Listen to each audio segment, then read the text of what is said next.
고린도전서 15장 17절에서 18절 찾기 힘든 분은 앞에 보시면서 읽으시면 되겠습니다. 고린도전서 15장 17절에서 19절까지 읽을 겁니다. 같이 읽겠습니다.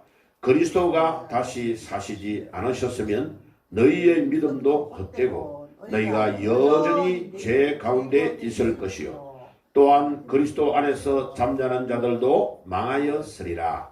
만일 그리스도 안에서 우리의 바라는 것이 다만 이 생뿐이면 우리가 모든 사람들 가운데 가장 불쌍한 자니라. 아멘. 기도하겠습니다. 주님 감사합니다. 오늘도 세상이 전혀 알지 못하는 기쁨을 우리에게 주시고 세상 사람들은 지금 산으로 들로 자기의 즐거워하고 좋아하는 시간을 자기 자신이 원하는 대로 보내고 있지만 하나님 오늘은 우리는 이 시간이 이 하루가 우리의 날이 아니고 주의 날인 것을 믿습니다. 주님 오늘도 시간의 7분의 1, 7분의 1을 주님께 드리는 훈련을 하고 있는 중인 줄 믿습니다. 주님 우리가 오늘 예배를 드리고 찬양하며 경배하는 모든 이 훈련이 천국 들어가서 매일 해야 될 일상의 생활인 것을 믿고 감사를 드립니다. 주님 오늘도 세상 사람들이 전혀 알지 못하는 기쁨을 우리에게 주시니 오늘도 주님이 우리의 예배 속에 임재하셔서 우리의 찬양을 들으시고 우리가 기도하는 소리를 천사들의 손에 받들어서 흠양하시며 우리 기도에 응답하시는 주님이신 줄 믿습니다. 오늘도 부족하지만 우리가 드리는 물질을 하나님이 받으시고 주의 나라와 복음을 위해서 이 물질이 사용되어지고 주님이 가장 기뻐하시는 물질인 줄 믿습니다. 주여 오늘도 이 예배를 통하여 주님이 우리 가운데 운행하시며 역사하시는 것을 눈으로 보게 하시고 손으로 만지게 하시고 영안의 눈이 열려서 오늘도 우리 하나님이 우리와 함께 계심을 보며 체험하는 시간이 되어질 수 있도록 도와주옵소서. 하나님 오늘 이 예배가 우리 하나님이 함께 하시고 기뻐하시는 예배가 되게 하시며 또 특별히 우리 북녘 땅에 있는 우리 동포들을 기억해 주시고 50만 가까이의 지하의 성도들이 오늘도 이불 밑에서 또 어떤 사람은 숲속에 숨어서 동굴 속에서 또 한 명은 망을 보고 많은 사람들이 숨어서 예배를 드리는 그 안타까운 상황을 기억하시고 주님 중국 땅에서 공산치하에 심하고 있는 1억 5천에서 2억 가까이 되는 지하의 성도들을 기억해 주시고 하나님 회교권에서 어려운 가운데서도 신음하며 눈물을 흘리며 기도하며 예배드리는 주의 백성들을 긍휼히 여겨 주시옵소서. 오늘도 복음을 들고 나가서 열악하고 어려운 환경에서 복음 전하는 우리 선교사님들의 발걸음을 귀하게 보시고 하나님 저들이 눈물을 흘리며 씨를 뿌릴 때에 기쁨으로 단을 거두는 놀라운 추수를 확인할 수 있도록 도와주시옵소서. 우리가 그곳에 가서 복음 전하지 못할지라도 기도의 선교사가 되어지고 물질로 후원하는 선교사가 되어질 수 있도록 주님께서 도와주시고 인도해 주시옵소서. 특별히 우리 양교를 역사하시고 도와주셔서 예루살렘 교회에 일어났던 성령의 폭발적인 역사가 일어나게 하시고 주여 언약을 붙잡고 집중적으로 사도행전 1장에 기도할 때에 하나님 마가요한의 다락방에 또 거기에서 기도하는 120문도를 중심으로 성령의 충만한 역사가 사도행전 2장에 일어날 때에 하나님께서 오순절날 모였던 수많은 사람들이 은혜를 받고 전 세계에 불을 지피며 전 세계에 복음을 전하는 도화선이 된 것처럼 하나님 예루살렘 교회에 일어났던 사도행전 1장과 2장의 역사가 오늘도 우리가 언약을 붙잡고 집중적으로 기도하며 성령의 도우심을 바라기만 하면 오늘도 2000년이 지난 지금에도 역사하시고 살아계신 성령님이신 줄 저희들이 믿고 감사를 드립니다. 하나님, 우리 교회에 그와 같은 증거와 능력이 일어나게 하시고 전도가 되지 않는다고 하는 때에 전도가 되어지는 증거를 보여주는 교회가 되게 하시고 하나님, 살아계신 증거가 나타나게 하옵소서. 그뿐만 아니라 사도행전 11장 19절 이하에 안디옥에 모였던 자들, 서대반의 순교 사건으로 흩어졌던 유대인들이 안디옥에 모였는데 그 안디옥에 모였던 자들이 하나님의 말씀을 붙잡고 그들이 헬라인들에게도 복음을 전할 때에 주의 손이 함께하며 주의 성령이 안디옥 교회에 임재하셔서 폭발적인 성령의 역사하심이 나타나게 되었고 바울과 바나바와 공동 목회를 하며 제자들을 양육할 때에 하나님, 그 교회가 하나님의 손이 함께 계신 증거가 일어나고 온 지역이 흉년이 들어서 물질로 어려울 때에 안디옥 교회는 물질이 풍부하여서 그들이 헌금을 모아서 예루살렘 본 교회까지 바울과 바나바를 인편으로 보내어 구제 헌금을 도와준 것처럼 하나님, 우리 교회와 그와 같은 증거와 능력이 일어날 수 있도록 도와주시옵소서. 우리가 정말로 복음을 깨닫고 안디옥 교회처럼 이 복음을 향하여 나아가면 주께서 함께 계시는 증거가 2000년 전에 일어났던 것처럼 그 안디옥 교회가 바울과 바나바를 선교사로 파송하여 하나님, 시리아뿐만 아니라 터키 온 지역과 소아시아 지역과 마케도니아와 하나님 헬라와 또 로마까지 복음을 전가하는 지중해 연안에 놀라운 정도와 능력의 역사가 일어나고 수많은 교회를 세우며 제자들을 양육하고 길러내어서 그 복음이 우리에게 지금까지 증거된 것처럼 주여, 우리가 이 마지막 때에 이 사명을 감당하며 예루살렘 교회와 안디옥 교회의 사명을 감당하는 교회가 되어질 수 있도록 주님이 도와주시기를 소원합니다. 오늘도 부족하고 연약한 종이 하나님의 말씀을 수종들고자 하오니 주께서 종을 감추어 주시고 꼭 필요한 말씀을 증거하게 하시며 주의 손이 오늘도 함께 하셔서 우리를 만져주시고 오늘도 부족하고 연약한 종이 말씀을 전하지만은 주께서 이 시간도 강력한 성령의 능력으로 역사하셔서 말씀을 듣는 주의 백성들이 아멘으로 화답하며 이 말씀을 붙잡고 생활 속에서 행동할 때에 실천할 때에 하나님의 말씀이 능력으로 역사하는 것을 깨닫게 하옵소서. 오늘도 주의 이름으로 모이는 곳마다 주님이 찾아가시고 역사하시고 하나님 살아계시는 증거가 나타나는 귀한 주의 날이 되게 하시고 오늘도 예배를 드리는 곳마다 주의 능력이 나타나며 이 민족 가운데 역사하는 모든 흑암의 건세가 꺾이고 하나님, 모든 사악한 아버지 인간의 여리고가 무너지는 역사가 일어날 수 있도록 도와주시옵소서. 오늘도 온종일 이토록 이 하루가 주님이 기뻐하시는 하루가 될 수 있도록 인도해 주시옵소서. 예수님의 이름으로 기도드리옵나이다. 아멘. 자, 오늘은 이 봉독한 말씀을 가지고 부활은 성경의 심장이다. 우리 한번 따라해 볼까요? 부활은 성경의 심장이다. 성경의 심장이다. 성경이 하나님의 말씀인데 하나님의 말씀이 살아있다고 그래서 그죠? 자, 살아있는 것은 심장이 있죠. 심장. 그러니까 성경의 핵심은 부활이다 이런 뜻이죠. 성경의 핵심은 부활이다. 만약 부활을 빼버리면 성경은 아무런 의미가 없다 이런 뜻이죠. 자, 우리가 알아야 되는 것은 부활은 성경의 여러 가지의 사건 중에 하나가 아닙니다.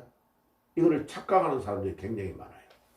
여러 개의 성경의 사건이 있는데 그 사건 중에 하나가 부활이 아니고 모든 사건을 다 모은 종합체, 결정체가 부활입니다.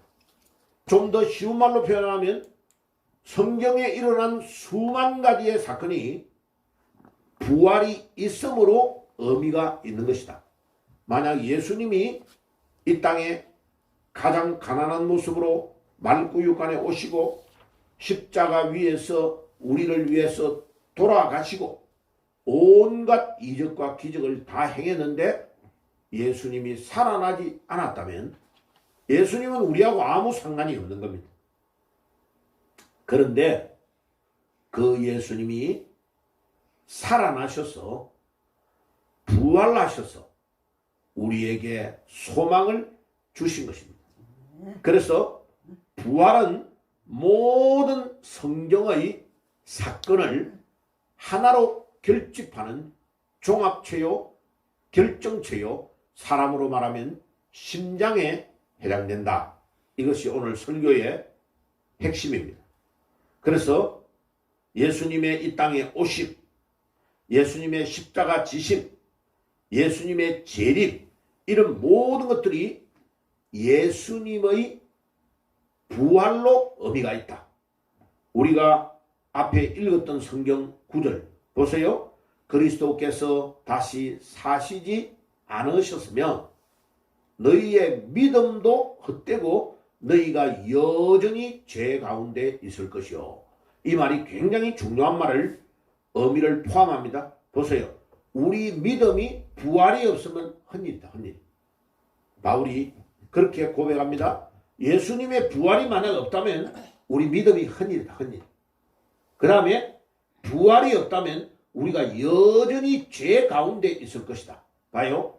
죄의 용서도 사죄함도 예수님의 부활이 없으면 사죄함이 없다는 것을 말합니다. 굉장히 중요한 의미를 던집니다.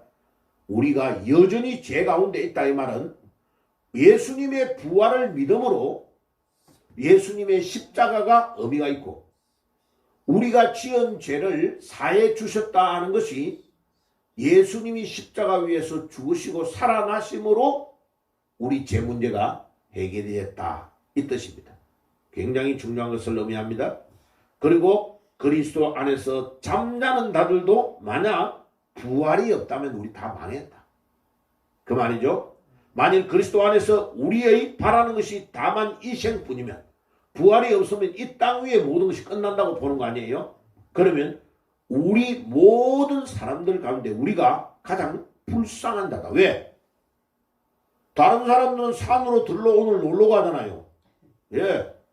그러고 뭐 맛있는 거 먹으러 다니고 가족끼리 놀러 가고 온갖 것 좋은 것 다 하는데 우리는 제대로 놀지도 못하고 쉬지도 못하고 일주일 내내 일하고 또 주일날 와가지고 교회에 다니는 사람들은 주일학교 옛날에는 주일학교 새벽 일찍 나와서 애들 또 가르치고 예, 그 다음에 낮 예배하고 성가대하고 예, 그 다음에 저녁 예배 마치고 성가대 또 연습 마치고 그러면요 밤 10시 넘어서 가요. 봐요. 교회를 다니는 사람은 주일날이 더 바빠요. 그런데 신기한 것은 매일 일하고 주일날 더 중노동을 하는데도 우리에게 왜 기쁨이 넘칩니까? 예수님이 부활하셨기 때문에 우리가 그런 신앙생활을 하는 것입니다. 자, 그래서 예수 그리스도의 부활은 너무나 중요하다. 다윗도 예수님의 부활을 시편 16편 8절과 10절에 예언했습니다. 다윗은 예수님보다도 1000년 전의 사람입니다.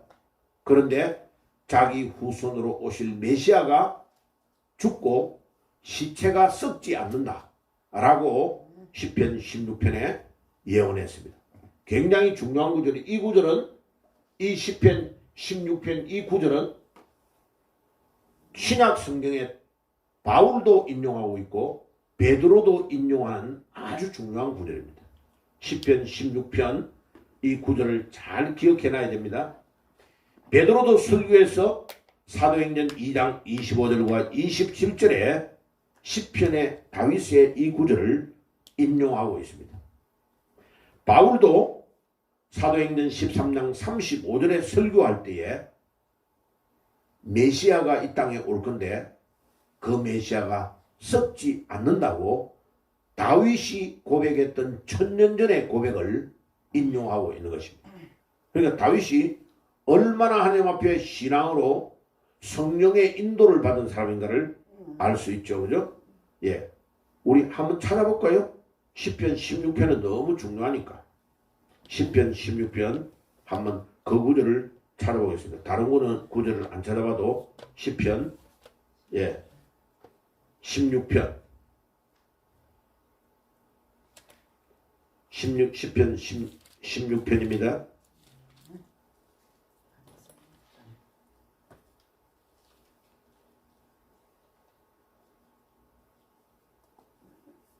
(16편) 10절만 읽어볼게요. 10절. 자, 같이 읽어보겠습니다. 이는 주께서 내 영혼을 서울에 버리지 아니하시며 주의 거룩한 자를 멸망시키지 않으실 것임이니라. 보세요. 서울은 지옥을 말합니다. 지옥을 서울이라고 합니다. 그리고 주의 거룩한 자를 멸망시키지 않을 것이다. 멸망시키지 않을 것이다. 썩지 않게 한다는 거요. 옛날의 번역에는 썩지 않게 한다고 했는데 요즘은 또 이상하게 번역을 털어놨네요. 썩지 않게 한다는 뜻입니다. 거기에 보면. 자, 그 다음에 부활로 예수님이 하나님의 아들이심이 확정되었습니다. 로마서 1장 4절에 로마서 1장 4절을 한번 보세요. 로마서 1장 4절에 성경을 여러분들이 딱 가지고 다니면서 성경을 많이 읽어야 됩니다. 로마서 1장 4절.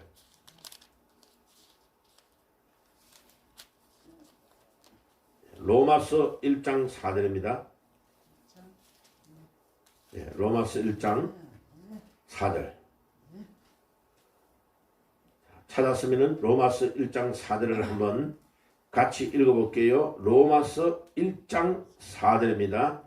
같이 읽겠습니다. 성결의 영으로는 죽은 자들 가운데서 부활하사 능력으로 하나님의 아들로 선포되셨으니 곧 우리 주 예수 그리스도시니라.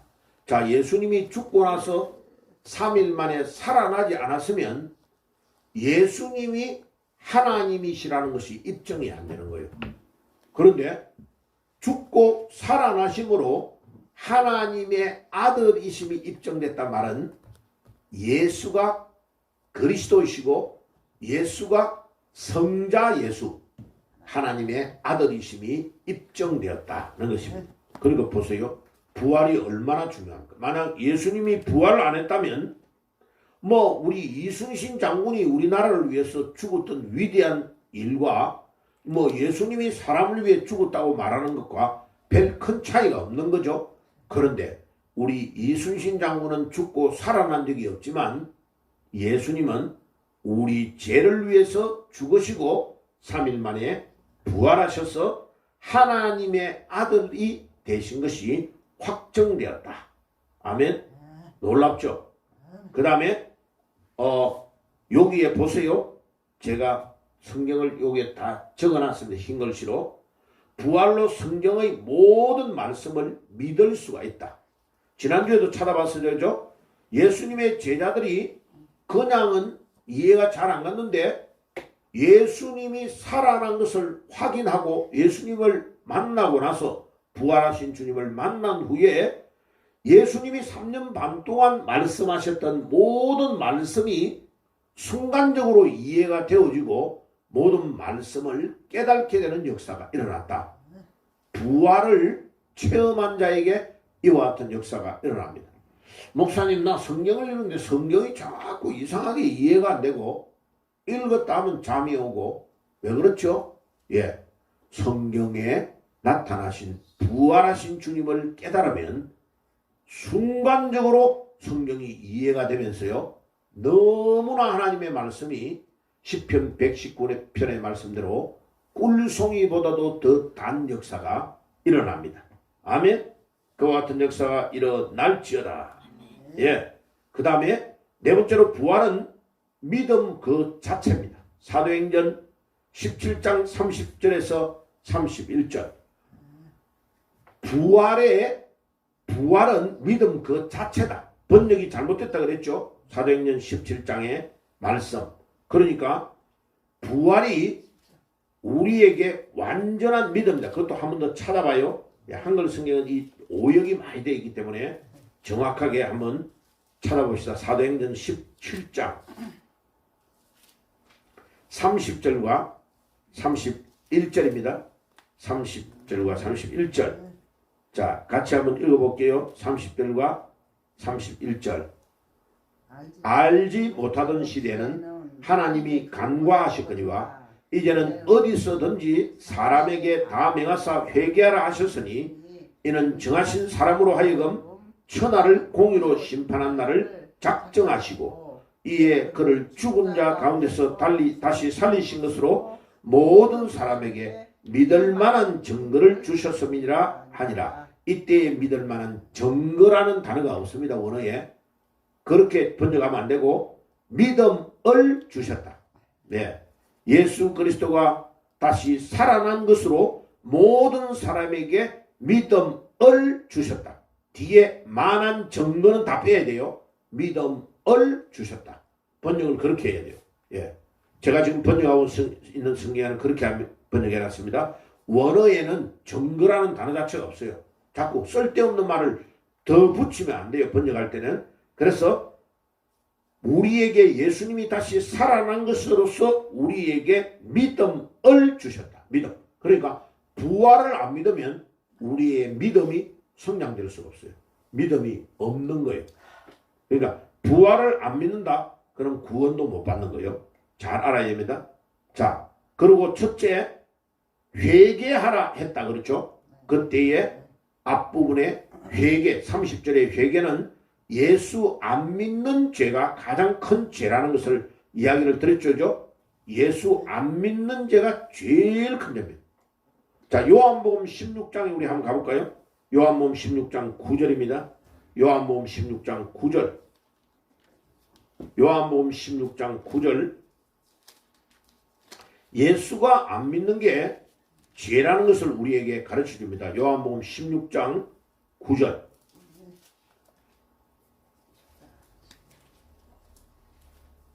찾아보겠습니다.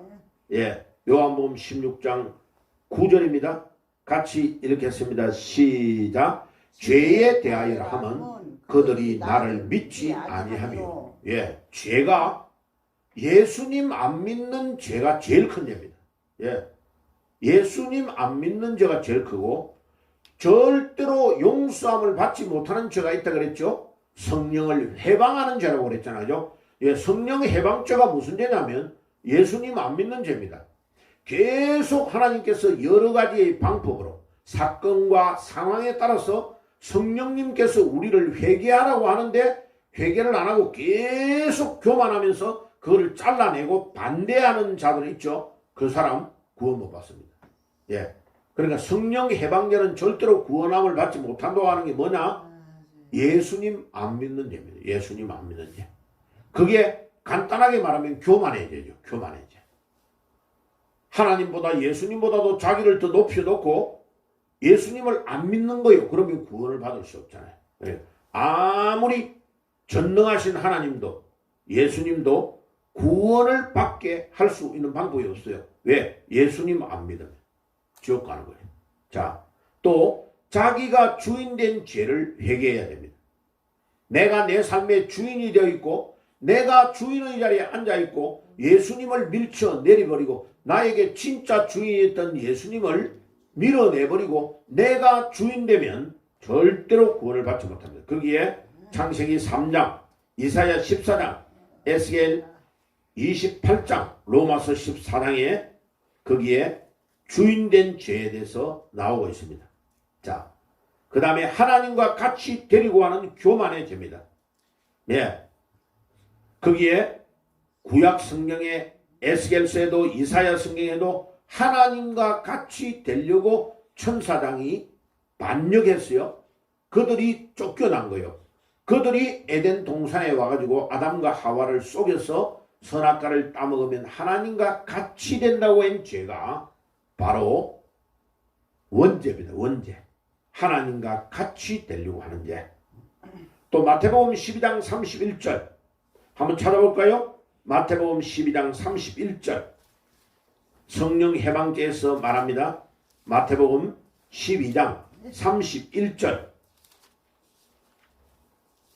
마태복음 12장 31절을 한번 보세요. 31절.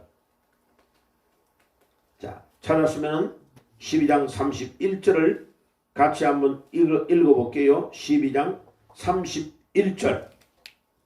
찾았으면 같이 읽겠습니다. 그러므로 내가 너희에게 이르노니 사람에 대한 모든 죄와 모욕은 사심을 얻되 성령을 모독하는 것은 사심을 얻지 못하겠고, 왜 성령 모독죄는 사함을 얻지 못하느냐? 성령님이 계속 우리에게 이렇게 가르쳐주고 교훈해주고 예수님을 믿어라 이렇게 하고 있는데 성령을 딱 거역하고 성령을 모독하면서 믿지 않는 것, 이거는 구원을 못 받는. 왜? 성령의 감동함을 받지 않으면 예수를 나의 구주로 고백할 수가 없어요.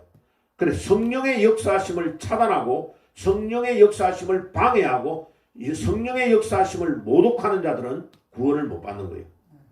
결국은 이게요, 교만해집니다. 교만해져. 좁혀 들어가 보면 교만입니다. 하나님보다도 자기를 더 낫다고 생각하는 교만이 그 안에 들어가 있는 거예요.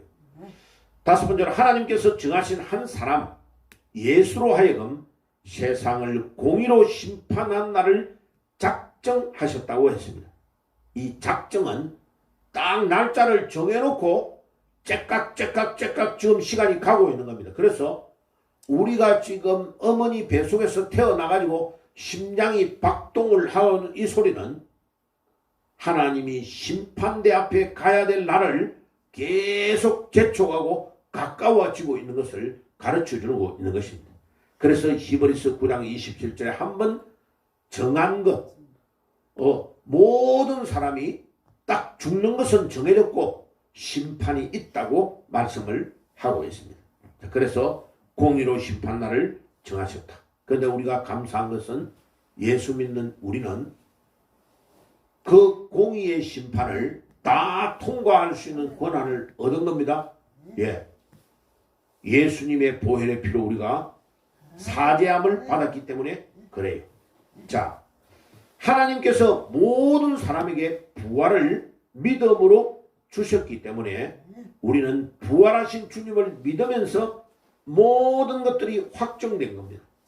부활로 제사함이 확정된다. 고린도전서 15장 17절 우리가 아까 처음에 읽었죠. 이 죄사함을 받는 것, 이것이 우리가 예수님의 부활, 여기에도 다 적혀 있죠. 그리스도께서 다시 살아나신 일이 없으면 너희의 믿음도 헛되고 너희가 여전히 뭐한다? 죄 가운데 있다. 부활을 안 믿으면 죄 가운데 그대로 있을 수밖에 없어. 그래서 사람들이 생각을 할 때 이렇게 생각해요. 예수님의 십자가로만 구원을 얻는다. 피로써 구원을, 우리가 죄사함을 받았다고 생각하는데 아니에요. 이 성경은 우리에게 예수님의 십자가를 통하지만 부활이 없으면 죄 문제가 해결이 안 된다는 것을 바울은 분명하게 고백하고 있는 것입니다. 자, 오늘 거기까지. 그러니까 부활은 우리 모든 신앙의 핵심이요, 결정체요, 종합체다. 부활을 진정으로 믿지 않으면 우리 믿음은 정상적인 믿음이 될 수가 없다. 자, 한번 앞으로 나가서 우리 정리를 해가지고 종합적으로 반복해서 말씀을 드릴게요. 부활은 성경의 심장이다. 왜 심장이란 말을 쓰느냐? 성경 말씀이 살아있기 때문에. 우리 인체로 말하면 심장이 멈추는 순간에 죽었잖아, 그죠? 그러니까 성경의 부활을 안 믿으면 성경 전체를 절대로 못 믿는 것이 된다. 그래서 오늘 본문에 나오는 대로 그리스도가 다시 살지 않았으면 우리 믿음도 헛되고 우리가 여전히 죄 가운데 있을 것이다. 저는요, 이게 당연히 앞에 있는 거는 많이 이해를 했는데 여전히 우리가 죄 가운데 있게 된다는 이 말이 굉장히 충격적이더라고요. 아니, 보통은 다 이렇게 생각하는데 예수님이 십자가로 우리의 죄 문제를 해결했다라고만 가르치는 거예요. 그런데 이게 사탄의 전략이요. 십자가는 강조를 엄청나게 많이 하는데 예수님의 부활은 강조를 안 해요. 마귀가 딱 부활을 강조를 못하게 하는 거예요. 그러니까 부활주일날 딱 지나면 계란 딱 먹고 나서 색깔치네가 먹고 나면 1년 내내 부활은 한 번도 말 안 해요. 설교를 안 해요. 이게 한국교회와 세계교회가 가장 문제가 오는 이유 중에 하나가 이 문제라는 것을 알게 된 거죠. 그래서 바울이 진짜 위대한 주의 종이다. 그래서 우리 믿음도 헛되지만 부활을 못 깨달으면 제 가운데 여전히 있게 된다는 이 말이 아주 중요하다. 부활을 안 믿으면 제 문제가 근본적으로 해결되지 않는다는 것입니다. 그리고 그리스도 안에서 잠자는 자도 다 망했다. 잠잔다는 말은 죽었다는 말이죠. 예수님을 위해 살다가 예수님 위해 죽은 자들 다 망했다. 왜? 예수님의 부활이 없으면 헛일인데. 그 말이에요. 그러므로 만일 그리스도 안에서 우리의 바라는 것이 다만 이 생뿐이면 왜? 부활이 없으면 이 땅 위에 사는 게 전부 다잖아. 그러면 우리가 가장 불쌍한 자다. 왜? 노는 것도 제대로 못 놀고 이 땅 위에서 적당하게 살면서 나의 유익을 위해 살아야 되는데 아무것도 못하고 어중간하게 살다가 인생 끝나버렸잖아. 그러면 우리 교회를 다니는 우리가 가장 불쌍한 자다. 이 본문 안에 가장 중요한 답이 오늘 말씀에 다 나오는 것입니다. 그래서 부활은 우리 신앙생활, 우리의 삶의 모든 심장이다. 심장이 멎어버리면 죽은 것 같이 부활을 안 믿으면 우리 신앙은 끝이다. 그래서 부활은 우리 신앙 전체의 중심이요, 핵심이요, 종합체요, 결정체다 하는 것을 말씀을 드린 것입니다. 그래서 다윗이 1000년 전에 예수님 태어나기 전에 다윗은 BC 1000년경의 사람입니다. 그런데 그가 예수님 자기 후손으로 오실 메시아가 살아날 것을 예언을 다 했다. 그리고 부활로 예수님이 하나님의 아들인 것이 로마서 1장 4절에 입증이 됐다. 그리고 부활로 모든 성경을 믿을 수 있게 된다. 그러니까 부활을 안 믿으면 성경 자체가 이해가 안 된다. 예수님의 제자들도 그렇게 3년 반 동안 예수님과 동거동락하며 먹고 자고 예수님의 놀라운 기적을 다 봤는데도 예수님의 말씀과 성경이 믿어지지 않았는데 예수님의 부활을 딱 목격하고 나서 요한복음 2장 22절에 예수님의 그 말씀과 성경이 순간적으로 이해가 되어버렸다. 그럼 우리도 마찬가지예요. 부활은 믿음 자체다. 사도행전 17장 30절과 31절 회개하라는데 뭐를 회개하란 말이냐? 예수님 안 믿은 죄를 회개해야 된다. 내가 주인 되었던 것을 회개해야 된다. 지금도 우리 삶에 내가 주인이 되어 있죠. 그죠? 그럼 우리가 움직이고 중요한 일을 결정할 때에 주님, 내가 이것을 어떻게 결정해야 됩니까? 라고 주님에게 물어보는 것이 주님에게 주인됨을 맡기는 것입니다. 내가 주인이 아니고. 그래서 하나님과 같이 데리고 가는 교만의 죄가 바로 원죄다. 원죄. 그리고 성령 해방을 하는 죄. 이것을 회개해야 된다. 하나님은 공의로 심판한 날을 작정하시고 우리를 기다리고 계신다. 그래서 이 부활이 우리 신앙의 모든 것들을 결정하고 확정하는 것이다. 오늘 이 말씀을 드렸습니다. 자, 같이 기도하겠습니다. 주님 감사합니다. 오늘도 부활의 신앙으로 부활이 우리 신앙의 종합체요 결정체며 부활이 우리 신앙의 전부 다인 것을 깨닫게 해주시니 감사합니다. 하나님 오늘도 우리가 이 부활이 우리 성경의 심장이 됨을 깨닫고 믿음으로 이 부활을 따라서 나아가는 또 부활을 진정으로 믿고 믿음 생활을 하는 저희들이 되게 주옵소서. 예수님의 제자들이 3년 반 동안 예수님과